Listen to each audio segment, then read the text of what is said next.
अंडाल के दक्षिणखंड इलाके में जमीन मालिकों ने बन रही सड़क का काम रोककर बीएपीएल कंपनी के खिलाफ शनिवार को विरोध प्रदर्शन किया। इस विषय में एक जमीन मालिक आशीष पाल ने बताया कि वर्ष 2009 में बीएपीएल कंपनी ने जमीन मालिकों से यह वादा किया था कि उनके जमीन के बदले कंपनी में काम और उनके रहने के लिए घर दिया जाएगा, लेकिन अब तक ना तो काम दिया गया और न ही घर।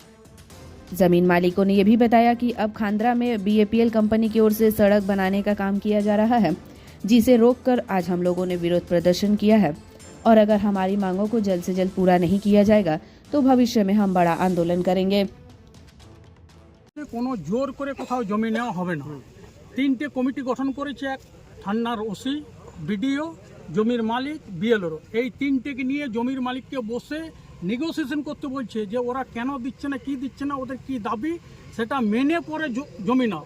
কিন্তু এখন এই প্রশাসন যারা এসেছে তারা কোনো কিছু মানছে না, তারা বলছে আমরা জোর করে জমিটা নিয়ে নেব। চাষিদের কাছে জোর করে জমিটা বলছে কেটে নেব। কিন্তু এরা এই এখন এই লোকালটা মুখ্যমন্ত্রীর কথা কোনো মতে মানছে না। মুখ্যমন্ত্রী যদি কথা মানে তাহলে আমার মনে হয় এই সমস্যার সমাধান এখনই হয়ে যাবে।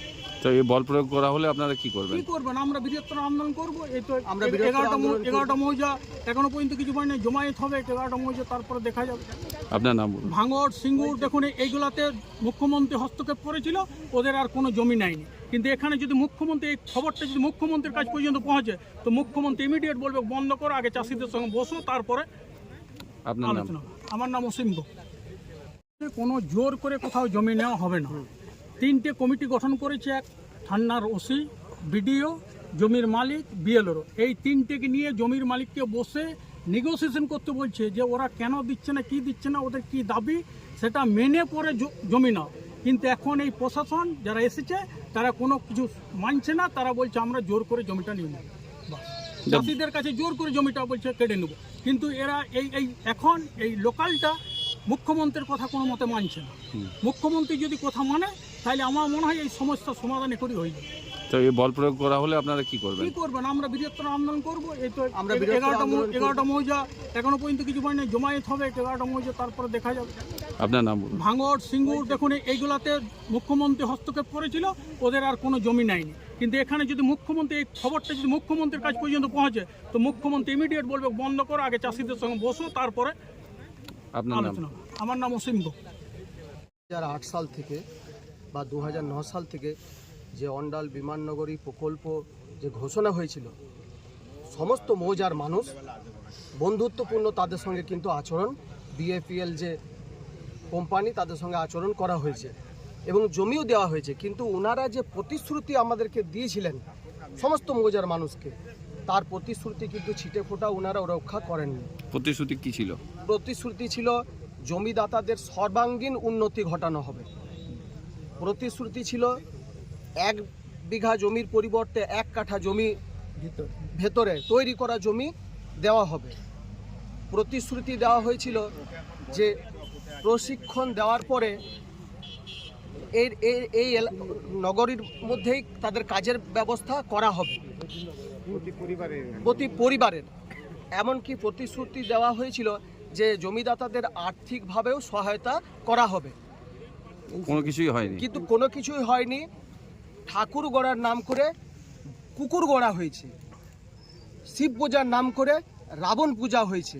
রয়্যাল এস্টেটের কাজ যে হিসাবে জমি অধিগ্রহণ করা হয়েছিল তার কিন্তু বিপরীত অনেক কাজ ভেতরে হয়েছে। আজকে জমায়েতের কারণ কি? আজকে জমায়েত কারণ হচ্ছে আমাদের দাবি দাবা কিন্তু কোনোদিন পূর্ণ হয়নি। এর আগেও আমরা অনেক জায়গাতে আমরা কাজ আটকেছি, তখনও আমাদেরকে প্রতিশ্রুতি দেওয়া হয়েছে আজকের মতো কাজ করতে দিন, আপনাদের প্রতিশ্রুতি পূরণ করা হবে। এই রাস্তা, যে রাস্তাটা প্রকল্প থেকে আনা হচ্ছে, এই রাস্তাটা একটু ঘুরিয়েও নিয়ে যাওয়া যায়, কারণ এই ডিফেন্সের রাস্তা রয়েছে, ডিফেন্সের রাস্তা দিয়েও নিয়ে যাওয়া যায়। কিন্তু আমরা এই জন্য বিডিওকে আবেদনও দিয়েছি যে আপনারা এর মীমাংসা করুন। উনি কথা দিয়েছিলেন যে উনি মীমাংসা করবেন, কিন্তু হঠাৎ করে আজকে পুলিশ ফোর্স পাঠিয়ে জোর করে জমি ওনারা কেড়ে নিতে চাইছেন, অথচ এই জমির ক্ষতিপূরণ কিন্তু আমরা কিন্তু গ্রহণ করিনি। তো এই বল প্রয়োগ করা হলে আপনারা কোন পথে হাঁটবেন? এক মিনিট। আমরা আন্দোলন করব। বল প্রয়োগ হলে আন্দোলন করব। আমরা 11টা মৌজার সমস্ত মৌজার জমিদাতারা আমরা কিন্তু একটা বৃহত্তর আন্দোলনে যাব।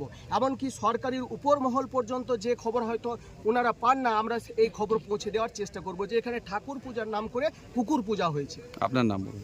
আশিস পাল। এক মিনিট আপনি আজ মোটামুটি 2008 সাল থেকে জমিটা অধিগ্রহণ করছে। তার বিনিময়ে আমাদেরকে বহুত প্রতিশ্রুতি দিয়েছিল এবং সেইখানে বলেছিল যে জমির বদলে মানে যেটা ছকাটা হিসাবে 1 কাঠা করে জায়গা দেওয়া বলেছিল দিয়েছিল আমাদের যে একটু বললি। হ্যাঁ, তো প্রথম থেকে সেখানে তারপর আমাদেরকে একটা করে আই কার্ড দিয়েছিল যে চাকরি দেওয়া হবে, ওগুলো কিছু দেওয়া হয় নাই। তো এই পর্যন্ত আজ মোটামুটি 8 সাল থেকে 2008 সাল থেকে আজকে 24 সাল 15-16 দেখা যাবে। কতজন জমিদাতা আছে? আমরা এখানে মোটামুটি 11টা মৌজার জমি দিয়েছি। তো তার মধ্যে আমরা এখন 6 ঘর আছি, 10 বিঘে জমি। 10 বিঘে জমি এখন পর্যন্ত যাদের আমরা দিন ওইটা টাকাটা আমরা নিই নাই। আচ্ছা, মানে আপনারা জমি দিতে রাজি নন? না, আমরা জমি দিতে নাই জানি। এবং বিডিও সাহেব আমাদেরকে 2বার ডেকেছিলেন। বিডিও সাহেবের কাছে আমরা অভিযোগ জমা দিচ্ছি, লিখিত অভিযোগ জমা দিয়ে এসেছি। বিডিও সাহেব সামনে যেটা বলার বলে এসেছি। এবার বিডিও সাহেব যেটা করা বলেছিল যে ঠিক আছে আপনারা এখন জমিতে হাত দেবেন না, আমরা জমিতে হাত দেবো না। দেখুন বিডিও সাহেব আবার পুলিশ প্রশাসন পাঠিয়ে দিয়েছে। এই যে রাস্তাটা হচ্ছে, এই রাস্তাটা হওয়ার জন্য কি আপনারা বাধা দিচ্ছেন? হ্যাঁ, এই রাস্তার জন্য আমরা বাধা দিচ্ছি। বাধা দিচ্ছি মানে আমাদের জমির পরিবর্তে জমি উল্টো দিকে জমি দেওয়া হোক এবং আমাদের যে পুরনো কিছু জমি যে প্রতিশ্রুতি দিয়েছিল সেইগুলা দেওয়া হোক। তাইলে আপনাদের দাবি মতো কাজ না হলে আপনারা কি করবেন? আমরা রাস্তা দেবই না। আপনার নাম? আমার নাম বিজন পাল।